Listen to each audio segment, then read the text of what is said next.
তোমরা বলো তো কে কে এটাকে পনির ভাবলে? এটা কিন্তু মোটেও পনির না, এটা টোফু। এটা সয়াবিনের পনির বলতে পারো। একটু লালচে ভাব হয় আর একটু স্পঞ্জি। বাজার থেকে যেদিনকে প্রথম এনেছিলাম আমিও একটু দেখে অবাকই হয়েছিলাম।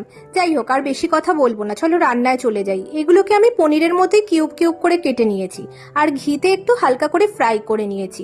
কড়াইতে আবার একটু ঘি দিয়েছি, তার মধ্যে জিরে ফোড়ন, গোটা গরম মশলা আর তেজপাতা ফোড়ন দিয়ে দিয়েছি। আর আমি একটা মশলাও বানিয়ে নিয়েছিলাম জানো তো, টমেটো দিয়েছি, একটু কাজু কিশমিশ, একটু পোস্ত। তোমাদের ঘরে চারমগজ থাকলে সেটাও দিতে পারো। এখন যা পোস্তর দাম হয়েছে তার জন্যই একটু চারমগজ দিলে মন্দ লাগে না, কিন্তু আমার ছিল না।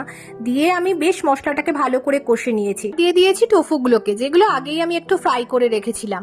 দিয়ে ভালো করে মশলার সাথে কষে কষে নিলাম। তারপর একটু উষ্ণ গরম জল দিয়ে বেশ কিছুক্ষণ ফুটিয়ে নিলাম। তারপর উপর থেকে ঘি, গরম মশলা সমস্ত কিছু দিয়ে নাবিয়ে ফেললাম। আর নুন আর মিষ্টির পরিমাণটা নিজেদের পরিমাণ অনুযায়ী দিতে ভুলো না কিন্তু কেউ।